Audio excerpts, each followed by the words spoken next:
தினதியானம் 18/1/2026 வியாழன். கர்த்தர் அடைக்கலமானவர். சிறுமைப்பட்டவர்களுக்கு கர்த்தர் அடைக்கலமானவர்.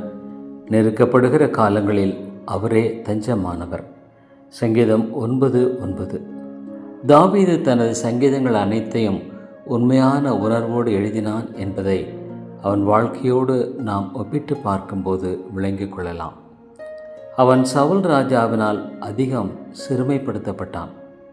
அவனுடைய மனைவி மீகாளும் அவனை அற்பமாய் எண்ணினாள்.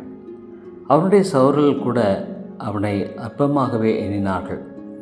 தாவீது ஒரு முறை தேவனிடத்தில், என்மேல் நோக்கமாகி எனக்கு இரங்கும், நான் தனித்தவனும் சிறுமைப்படுவனுமாயிருக்கிறேன், என் இருதயத்தின் வியாகுலங்கள் பெருகி இருக்கிறது, என் நெடுக்கங்களுக்கு என்னை நீங்களாக்கிவிடும் என்று சங்கீதம் 25:16-17 ஜெபித்தான்.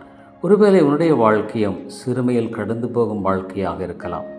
ஆனாலும் சோர்ந்து போகாதே. தாவீது தன் சிறுமையை மாத்திரம் நினைத்து கொண்டே இருக்கவில்லை.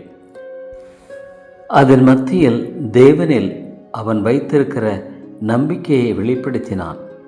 நான் சிறுமையும் எளிமையுமானவன், கர்த்தரோ என்மேல் நினைவாயிருக்கிறார். சங்கீதம் 40:17. ஆகவேதான் தாவீது சிறுமைப்பட்டவனுக்கு கர்த்தர் அடைக்கலமானவர் என்று சொன்னான். நெருக்கப்படுகிற காலங்களில் அவரே தஞ்சமானவர். உன்னுடைய துன்ப வேளையில் தேவனை அண்டிக்கொள். தேவன் உன்னை அது கடந்து போகுமட்டாக காத்து கொள்வார். மேலும் இவ்விதமான காலங்களில் தாவீதின் நம்பிக்கையை பாருங்கள். தீங்கு நாளில் அவர் என்னை தம்முடைய கூடார மறைவிலே ஒளித்து வைத்து என்னை கன்மலையின் மேல் உயர்த்துவார். சங்கீதம் 27:5.